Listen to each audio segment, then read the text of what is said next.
The morning routine never changed. Victoria Sterling woke at 5:30, showered quietly, and dressed in clothes that whispered rather than spoke. By 6, she was in the kitchen preparing breakfast for a husband who treated her like expensive furniture, necessary for appearances but requiring no real attention. Adrien Blackwood descended the marble staircase at exactly 6:15 every morning. His tailored suits perfect, his dark hair styled without a strand out of place, and his steel-gray eyes focused on everything except his wife. 3 years of marriage, and Victoria could count their meaningful conversations on one hand.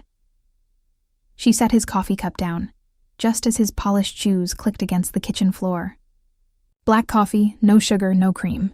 She had learned his preferences through observation, not conversation. He took the cup without acknowledgement, scrolled through his phone, and left for Blackwood Industries without a word. Victoria remained at the kitchen island, eating her toast in silence, wondering how her life had become this beautiful, suffocating cage. The memories still stung like fresh wounds. 3 years ago, she had been Victoria Sterling, a bright business graduate with dreams of changing the world. Then her father's construction company collapsed under the weight of bad investments and worse partnerships. The debt was staggering enough to destroy 3 generations of her family's modest wealth. Her mother, Diana Sterling, had made the arrangement with tears in her eyes and desperation in her voice.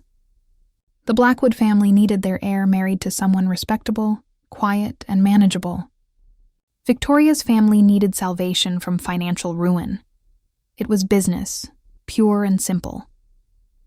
Adrien had been coldly professional during their first meeting, explaining the terms like a merger agreement. She would be his wife in name, attend necessary social functions, and maintain the appearance of a stable marriage. In return, her family's debts would disappear, and she would want for nothing material. What she hadn't expected was how thoroughly he would ignore her existence. Victoria finished her breakfast and retreated to the garden, her sanctuary in this loveless mansion. She tended to roses that bloomed more beautifully than her marriage, finding solace in nurturing something that actually responded to her care. The vibration of her phone interrupted her thoughts. Adrien's name appeared on the screen, unusual since he never called during business hours. "Hello?" she answered, her voice careful and neutral. "Victoria." His deep voice carried its usual chill. "I need you to attend an event with me tonight." She blinked, startled. In 3 years, she had never appeared publicly as his wife. "What kind of event?" "Business gala. International investors. 7 o'clock. His tone suggested this was a command, not a request. "Why now?" The question escaped before she could stop it. A pause stretched between them, cold and vast. "Business reasons. You're my wife. It's time you acted like it." The line went dead, leaving Victoria staring at her phone in shock. After 3 years of being invisible, why did he suddenly need her visible? That evening, Victoria stood before her closet, feeling lost. She owned beautiful clothes. Adrien's money ensured she lacked nothing material, but she had nowhere to wear them. Finally, she chose a deep emerald dress that brought out her green eyes, something she had bought in a moment of optimism that had long since faded. At exactly 7, she descended the stairs to find Adrien waiting in the foyer. He looked devastating in his black tuxedo, every inch the powerful billionaire CEO. When he saw her, something flickered across his face. Surprise, maybe even appreciation, but it vanished so quickly she thought she imagined it. "You look acceptable," he said, offering his arm with mechanical courtesy. Acceptable. Victoria swallowed the hurt and placed her hand on his arm, feeling the warmth of his body through the expensive fabric. It was the first time they had touched in months. The Grand Meridian Hotel ballroom glittered with wealth and power. Victoria felt like an actress playing a role she hadn't rehearsed. Adrien's hand rested on the small of her back as he guided her through the crowd, introducing her with practiced efficiency. "My wife Victoria," he would say, his voice giving nothing away. Most people smiled politely and moved on, but Victoria noticed how the women looked at Adrien with obvious interest, and how the men's eyes lingered on her with appreciation. She began to understand why Adrien had brought her. She was beautiful arm candy, proof of his desirability and stability. Then she met James Thompson. He was different from the others, Warm brown eyes, genuine smile, and an easy confidence that didn't seem predatory. "You must be the mysterious Mrs. Blackwood," James said, his voice rich with humor. "Adrien's kept you hidden away like a treasure."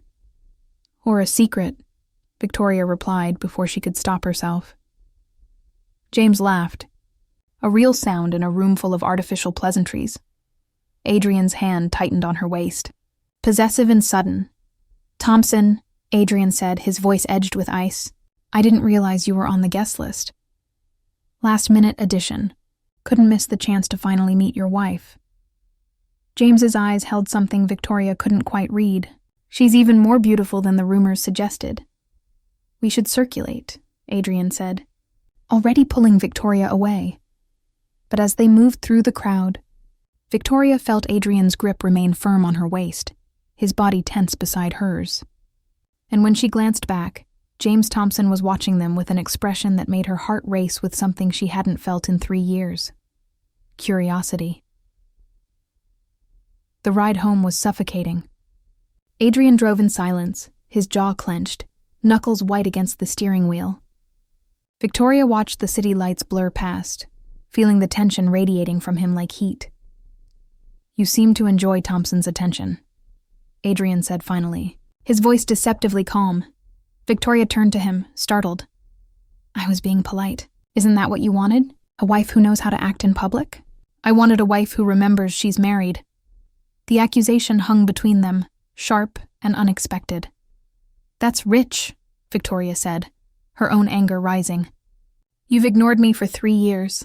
3 years, Adrien. You've barely looked at me, barely spoken to me, and now you're jealous because someone else treated me like a human being? I'm not jealous. Then what are you?" He pulled into their driveway with more force than necessary, killed the engine and sat there, breathing hard. "Thompson is dangerous," he said quietly. "He's a corporate raider. He destroys companies for profit, and he has his eye on Blackwood Industries." "So this wasn't about me at all," Victoria said, the realization bitter on her tongue. "I was just bait. You brought me out to show Thompson what he can't have." Adrien didn't deny it. Victoria laughed, a hollow sound. "Of course. For a moment tonight I actually thought you might care." She opened the car door, but Adrien's hand shot out, gripping her wrist. "Wait." His touch burned through her skin, electric and unfamiliar. "Let go," she whispered. "Victoria." His voice cracked, just slightly. "It's not that simple." "Then explain it to me. For once, talk to me like I'm your wife and not a business asset." Adrien's gray eyes met hers, and for the first time in 3 years, she saw something there. Pain, conflict, fear. "I can't," he said, releasing her wrist. Victoria climbed out of the car and walked into the house, her heels clicking against the marble foyer. She was halfway up the stairs when his voice stopped her. "Your dress," he said. "It wasn't acceptable." "It was stunning. You were stunning." She turned, her heart pounding. Adrien stood at the bottom of the stairs, looking up at her with an expression she couldn't read. "Then why did you say acceptable?" "Because stunning would have been true. And truth complicates things." "What things?" But he was already walking away, disappearing into his study, leaving Victoria alone with questions that burned hotter than his touch. The next morning, Victoria woke to find a note slipped under her door. Elegant handwriting on cream paper. "I need to explain. Meet me in my study tonight at 8. Please. A please." Adrien Blackwood never said please. Victoria spent the day in a fog of anticipation and dread. She tended her garden but couldn't focus. She tried to read but couldn't concentrate. By 7:45, she was standing outside his study door, her hand raised to knock. "Come in," his voice called before she could. The study was all dark wood and leather, masculine and imposing. Adrien stood by the window, a glass of whiskey in his hand. He had loosened his tie and his hair was slightly disheveled, as if he had been running his hands through it. "You came," he said, surprise coloring his tone. "You said please." A ghost of a smile crossed his face. "Sit. Please." Victoria settled into the leather chair opposite his desk. Her hands folded in her lap, Adrien took a long drink, then set the glass down with deliberate care. 3 years ago, I made a deal with your family, he began. But what you don't know is why I needed a wife so desperately. Victoria waited, her heart hammering. My father, Adrien continued, his voice rough. He put a clause in his will.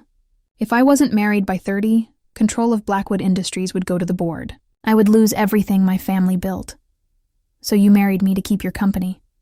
Yes, but there's more. He turned to face her, his eyes haunted. 5 years ago, I was engaged. Her name was Isabel. We were in love, or so I thought. Then I discovered she was working with a rival company, feeding them information, trying to destroy Blackwood from the inside.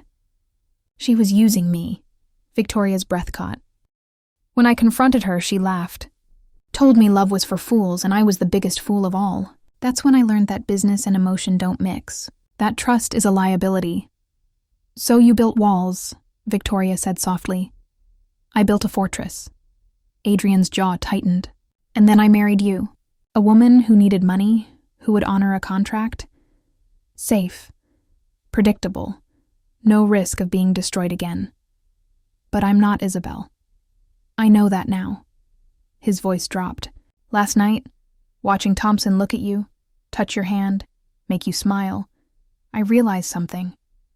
I've been so busy protecting myself that I've been cruel to you, and you didn't deserve that. Victoria stood, her legs unsteady. Why are you telling me this now? Because I'm tired, Adrien said, and for the first time, she saw the exhaustion in his eyes. Tired of this empty house. Tired of walking past your room every night and forcing myself not to knock.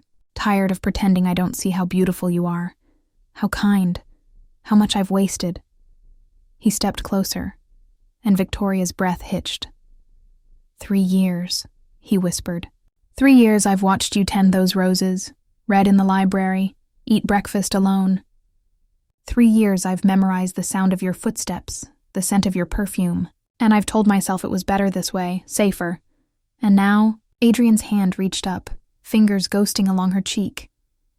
Now I think safety is just another word for cowardice. His phone buzzed, shattering the moment. Adrien glanced at it and his face went pale. What is it? Victoria asked. It's Thompson. His voice was ice again. He's made a hostile takeover bid for Blackwood Industries, and according to this, he has inside information. His eyes met hers, cold and accusing. Information only someone in this house would know. You can't think Who else, Victoria? Who else has access to my files, my schedule, my life? I would never. That's what I thought about Isabel too. The words struck like a slap. Victoria stepped back, anger and hurt warring in her chest. You're unbelievable, she said, her voice shaking. 5 minutes ago, you were telling me you've wasted 3 years. And now you're accusing me of betrayal? The timing is suspicious. He meets you last night. This morning, he makes his move. Maybe he's been planning this for months. Maybe it has nothing to do with me. Or maybe, Adrien said, his voice deadly quiet, you've been working with him all along. Maybe that's why you were so eager to meet him, so responsive to his charm. Get out of my way, Victoria. Get out of my way. Adrien stepped aside, and Victoria fled the study, tears burning her eyes. Behind her, she heard glass shatter against the wall, but she didn't look back. In her room, Victoria locked the door and sank to the floor, her whole body shaking. After 3 years of cold indifference, 1 night of vulnerability, and now this, accused of the very betrayal that had destroyed him before. Her phone buzzed. A text from an unknown number. I hear there's trouble in paradise. If you need someone to talk to, I'm here. JT Victoria stared at the message, her mind racing. James Thompson had her number. How? Unless he really was watching, waiting, planning. And she was caught in the middle of a war she didn't understand, married to a man who would never trust her, suspected of a crime she didn't commit. The walls were closing in, and Victoria realized with cold clarity that her beautiful cage had just become a trap. Victoria didn't sleep. She spent the night staring at James Thompson's message, trying to piece together a puzzle with missing pieces. By dawn, she had made a decision. If Adrien wouldn't trust her, she would prove her innocence herself. She texted back, Coffee. 10 a.m. The grind on 5th. The response came immediately. I'll be there. The cafe was crowded enough to feel safe, but quiet enough to talk. James was already seated when Victoria arrived, looking effortlessly charming in a gray sweater and jeans. Nothing like the predatory businessman from the gala. Mrs. Blackwood, he said, standing. I'm glad you reached out. How did you get my number? He smiled, but it didn't reach his eyes. I have resources, and I wanted to help you. Help me with what, exactly? James leaned forward, his voice dropping. I know what kind of marriage you have with Adrien. I know it's a business arrangement. I know you've been miserable for 3 years, and I know he accused you of working with me. Victoria's blood ran cold. How could you possibly know that? Because I've been watching Blackwood for 2 years. I know everything about him, his patterns, his weaknesses. James's eyes softened, including how badly he treats you. You're trying to destroy his company. I'm trying to free you. He reached across the table, his hand covering hers. Victoria, you deserve better than a man who sees you as a contractual obligation. You deserve someone who appreciates you, who sees you. Victoria pulled her hand back. You don't know anything about me. I know you tend roses every morning at 7. I know you read in the library every Tuesday afternoon. I know you eat lunch alone in that garden, looking like the loneliest person in the world. His voice turned gentle. I know because I've been there, watching, waiting for the right moment to offer you a way out. Nausea churned in Victoria's stomach. You've been stalking me. I've been interested in you. There's a difference. James pulled out a folder and slid it across the table. This contains proof that Adrien's company has been bleeding money for months. Bad investments. Failed projects. He's desperate. That's why he finally brought you out last night. He needed to look stable for the investors. Victoria opened the folder with shaking hands. Financial statements. Internal memos. All stamped with Blackwood Industries logo. Where did you get these? From someone inside who's tired of watching Adrien run the company into the ground. Someone who believes you deserve to know the truth. James leaned back. The takeover isn't hostile. It's necessary. And when it happens, you'll be free of your contract. Free of him. Who gave you these documents? I can't reveal my source. But they care about you, Victoria. They want you to be happy. Victoria stood abruptly, the chair scraping against the floor. This was a mistake. Wait. James stood too. Think about what I'm offering. Financial independence. Freedom from a loveless marriage. A chance to actually live your life instead of existing in that mansion like a ghost. You're trying to manipulate me. I'm trying to save you. Victoria walked out of the cafe, the folder clutched in her hands, James's words echoing in her mind. She drove home in a daze, her thoughts spiraling. Could James be telling the truth? Was Adrien's company failing? And who inside Blackwood Industries would betray him? The mansion was silent when she entered. Too silent.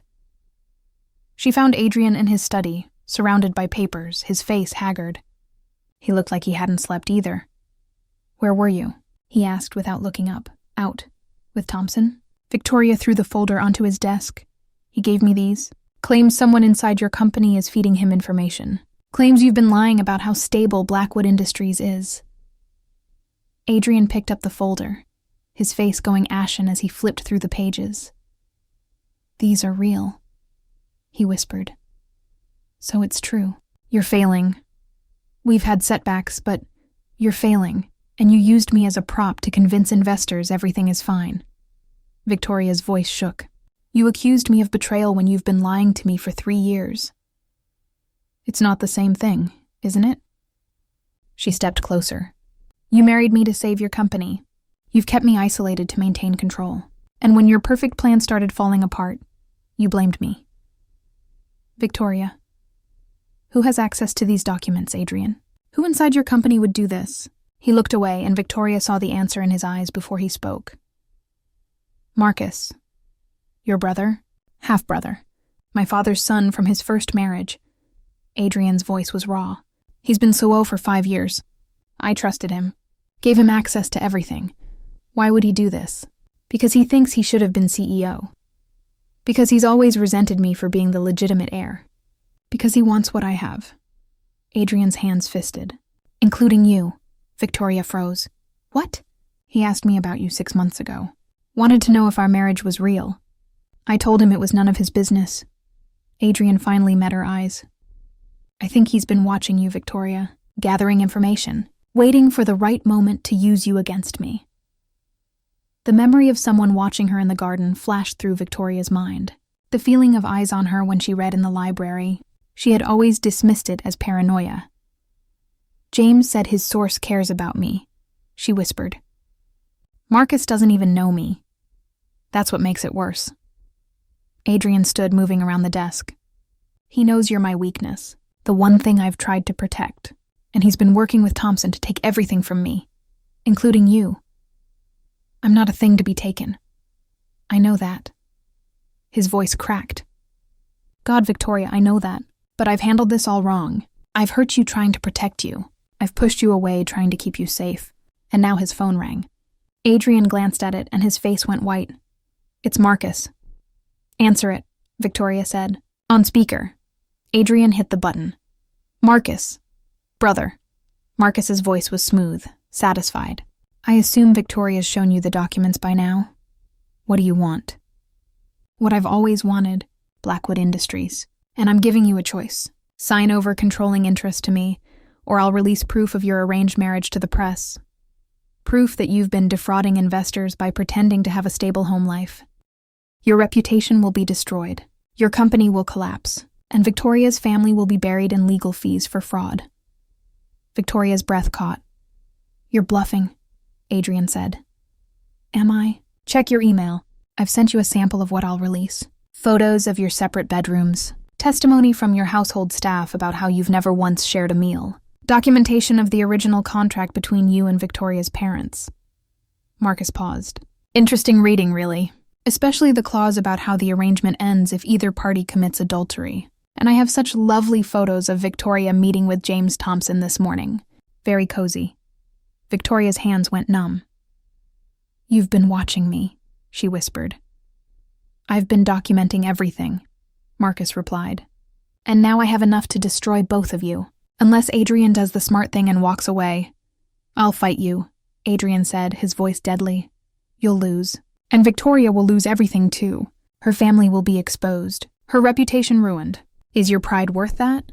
The line went dead. Victoria and Adrien stood in silence, the weight of Marcus's ultimatum crushing the air between them. He has us, Adrien said finally. If I don't sign, he destroys your family. If I do sign, I lose everything I've worked for. There has to be another way. There isn't. Adrien turned away. I'm sorry, Victoria. I've failed you in every possible way. I married you for business. I ignored you for safety. And now I'm going to be the reason you and your family are destroyed. No. Victoria's voice was steel. We fight back. How? He has evidence. He has Thompson backing him. He has documents and photos, but he doesn't have the truth. Victoria grabbed Adrien's arm, forcing him to look at her. The truth is that our arrangement started as business, but it doesn't have to end that way. The truth is that I've spent 3 years in this mansion learning to care about a man who won't let me in. The truth is that you're not my husband on paper only. Not anymore. Adrien stared at her, something breaking in his eyes. What are you saying? I'm saying we make this marriage real. We take away Marcus's weapon by giving the world what they want to see. 2 people who actually give a damn about each other. She stepped closer. Can you do that, Adrien? Can you stop hiding behind your walls long enough to fight for what's yours? I don't know if I remember how. Then learn. Victoria's voice softened. Because I'm not walking away. Not from you. Not from this. For a moment, Adrien just looked at her. Then his hand came up, cupping her face with a gentleness that made her breath catch. You're extraordinary, he whispered. Then prove it. Show Marcus and Thompson and the whole world that we're not weak, that we're stronger together than they could ever be apart. Adrien's thumb traced her cheekbone. This means we'll have to be seen. Together. Constantly. Convincingly. I know. It means touching. Affection. Intimacy. I know. It means I'll have to let you in. All the way in. I know. Victoria's heart hammered. The question is, can you... Adrien pulled her close, his forehead resting against hers. For you, he breathed. I'll try. And then he kissed her. It was soft at first, tentative, like he was afraid she would break. But when Victoria's hands fisted in his shirt, pulling him closer, something in him unleashed. The kiss deepened, 3 years of denial and longing pouring out in a single moment of raw need. When they finally broke apart, both breathing hard, Adrien's eyes were blazing. "We do this together," he said. "No more secrets, no more walls. We're a team now." "Together," Victoria agreed. Neither of them knew that Marcus was watching through the study window, a cold smile on his face as he recorded everything on his phone. The game had just begun. "To offer you a deal. Meet me at my office. Now, I have information that could save your husband's company, but I'll only give it to you." Why would the next 2 weeks were a whirlwind? Victoria and Adrien appeared everywhere together. Charity galas, business dinners, even casual coffee shops where photographers just happened to be waiting. They held hands. They laughed. They looked like a couple desperately in love. And somewhere between the staged affection and the camera flashes, it stopped being an act. Victoria learned that Adrien hummed when he worked late. That he took his coffee black not because he liked it, but because his father had told him sugar was weak. That he had nightmares about Isabel's betrayal and woke up reaching for someone who wasn't there. Adrien learned that Victoria painted when she couldn't sleep. That she had wanted to be an architect before her family's business collapsed. That she read romance novels and cried at the endings because she'd stopped believing in happy ever afters. Until now, Adrien asked one night, finding her with a book in the library. "Until now," Victoria admitted. They slept in separate rooms still, but the doors were no longer locked. Sometimes Adrien would knock at midnight, and they would talk until dawn. Sometimes Victoria would find him in his study and simply sit beside him, reading while he worked, their legs touching in comfortable silence. The world believed their love story. Stock prices for Blackwood Industries stabilized. Investors were satisfied. Marcus's takeover threat seemed to fade into the background, but Victoria knew better. Marcus was waiting, watching, planning his next move. It came on a Tuesday. Victoria was in the garden when her phone rang. Her mother's number. "Mom?" "Victoria." Diana Sterling's voice was tight with panic. "Have you seen the news?" "What news?" "Check your phone, now." Victoria pulled up a news site and felt her blood turn to ice. Blackwood heir's secret arrangement exposed. Marriage contract leaked. The article detailed everything. The original agreement between the families, the financial terms, the clause about maintaining appearances, even quotes from the household staff about their separate bedrooms, and at the bottom, a statement from Marcus Blackwood. "It pains me to expose my brother's deception, but investors deserve the truth." This marriage was never real. It was a business transaction designed to manipulate stock prices and deceive shareholders. As COO, I can no longer stand by while Adrien Blackwood commits fraud. Victoria's phone rang again. "Adrien, I'm coming home," he said, his voice raw. "Don't talk to anyone. Don't open the door. I'll handle this. Adrien, he's destroyed us, Victoria. The board is calling for my resignation. Investors are pulling out. The stock is in free fall. And your family, what about my family?" Silence. "Adrien, what about my family?" "Marcus filed a lawsuit. Claims your father knew the marriage was fraudulent. Wants to recoup the money Blackwood paid to clear their debts." His voice broke. "Plus damages? They're looking at bankruptcy. Again." Victoria sank to the garden bench, the world spinning. "This is my fault," she whispered. "No, it's mine. I should have seen this coming. Should have protected you better. Can we fight it? Not without destroying you in the process. The evidence is overwhelming. Every photo we staged, every public appearance, it all looks like calculated deception now. We'll both end up in court. Your reputation will be—" "I don't care about my reputation. I do." Adrien's voice was fierce. "Victoria, you deserve better than this. Better than me. Better than being dragged through the mud because I was too broken to love you properly from the start." "Don't you dare," Victoria said, anger cutting through the panic. "Don't you dare use this as an excuse to push me away again. I'm not pushing you away. I'm protecting you." "By doing what?" The pause told her everything. Adrien, by doing what? I'm meeting with Marcus and Thompson tonight. I'm going to sign over Blackwood Industries in exchange for dropping all charges against you and your family. No, it's the only way. I won't let you sacrifice everything for me. It's already done, Victoria. The meeting is in an hour. By midnight, it will be over. You'll be free. Your family will be safe. And his voice caught. I'll figure something out. Adrien, please. We can find another way. There is no other way. I love you too much to let you burn for my mistakes. The line went dead. Victoria stood frozen, Adrien's words echoing in her mind. I love you too much. He had finally said it, and he was using it as a goodbye. No. Victoria grabbed her keys and ran for her car. She had 1 hour to stop Adrien from destroying himself, 1 hour to find a way to save them both. She drove to Blackwood Industries, her mind racing. There had to be something. Some piece of evidence, some loophole, Her phone rang. Unknown number. Mrs. Blackwood. James Thompson's voice was smooth. I assume you've heard the news. What do you want?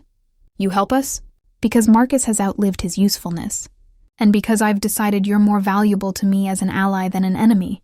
He paused. You have 30 minutes before your husband signs his company away. Choose quickly. Victoria's hand shook on the wheel. Could she trust Thompson? Or was this another trap? But what choice did she have? She turned the car toward Thompson's office. The building was sleek glass and steel, empty except for James Thompson waiting in the lobby. He led her to his office without a word, then handed her a flash drive. What is this? Victoria asked.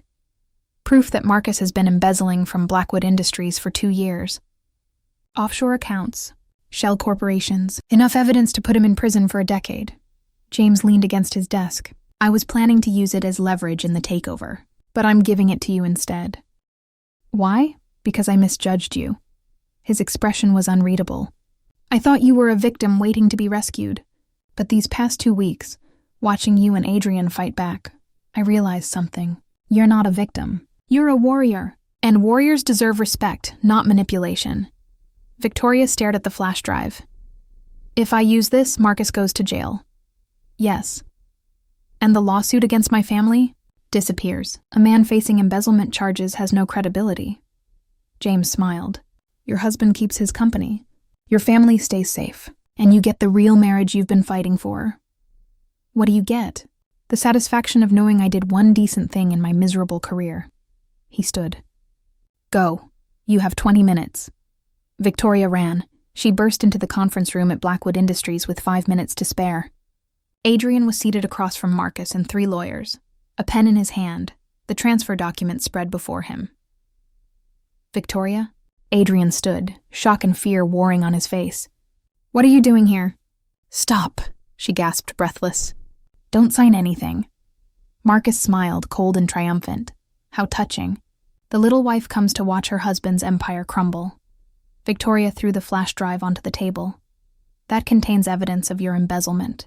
2 years' worth. Offshore accounts in the Cayman Islands. Shell corporations funneling money from Blackwood Industries into your personal accounts. Shall I keep going?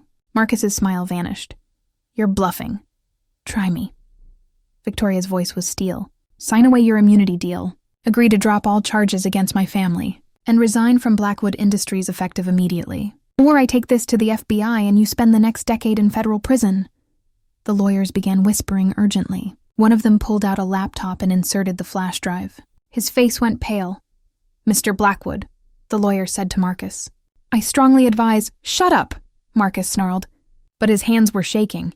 Adrien stood, moving to Victoria's side. How did you get this? He asked quietly. I made a deal with the devil, she replied. But I'd do it again to save you.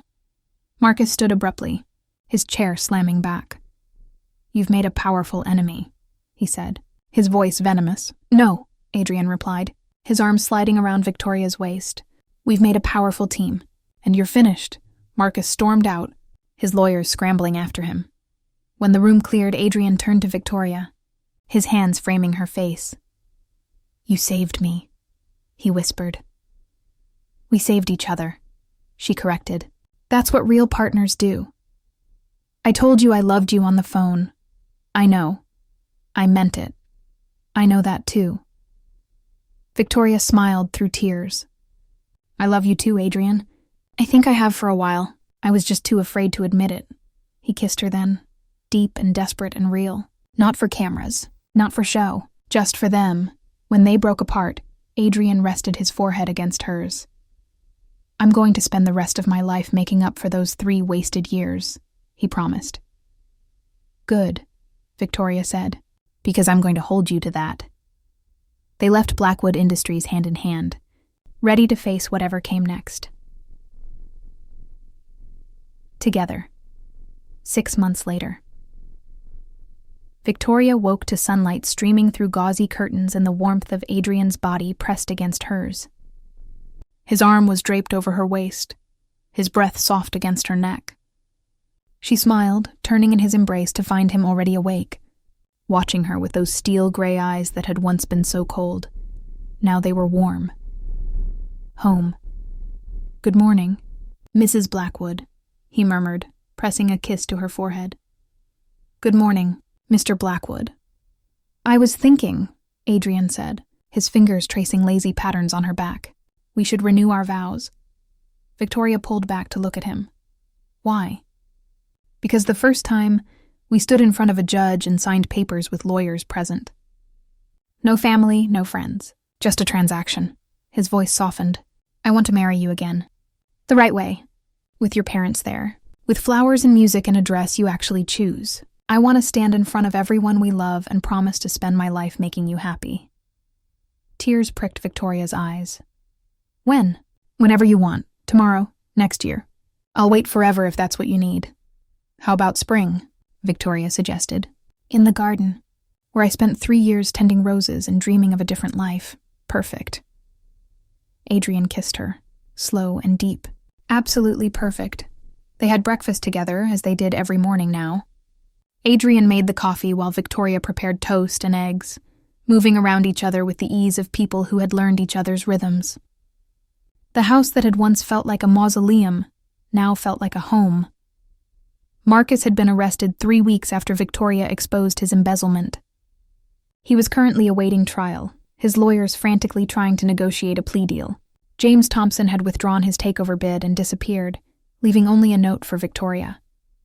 Thank you for reminding me that some things are worth more than profit. Good luck with your warrior. J.T. Blackwood Industries had recovered, slowly at first, then with increasing momentum as Adrien implemented reforms and brought in new leadership. He had even hired Victoria as his strategic consultant, valuing her business degree and fresh perspective. Working together had only deepened their connection. I have to go to the office for a few hours, Adrien said, rinsing his coffee cup. Board meeting at 10. I'll come with you, Victoria said. I want to review the Peterson proposal anyway. We could work from home, Adrien suggested, his eyes darkening with suggestion. I can think of several ways to make that more interesting. Victoria laughed, swatting his arm. Later, after the board meeting. I'm holding you to that. They drove to Blackwood Industries together, Adrien's hand resting on Victoria's thigh, their fingers intertwined. In the elevator, he pulled her close, stealing kisses between floors, making her breathless and happy. The board meeting was productive. Victoria presented the Peterson proposal with confidence, and the board approved it unanimously. Afterward, as they walked back to Adrien's office, he stopped her in the hallway.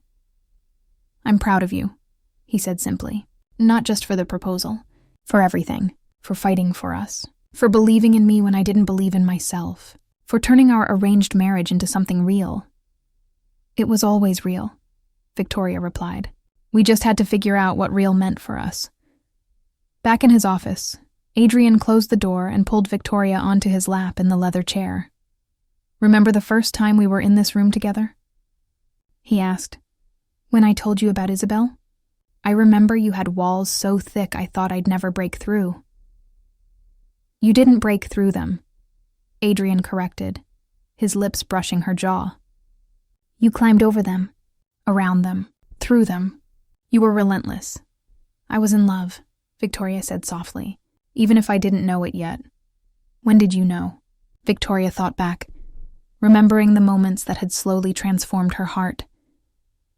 Maybe it was when you said my dress was stunning instead of acceptable, or when you kissed me in your study. Or when you were willing to sacrifice everything to save my family." She cupped his face. "But I think deep down, I knew from the beginning. I just needed you to catch up."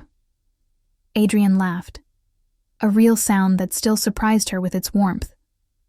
"I was terrified of you," he admitted. "You were everything Isabel wasn't. Genuine, kind, strong. I couldn't reconcile the woman I thought I married with the woman you actually are. And by the time I realized the truth, I was so far gone that I didn't know how to find my way back."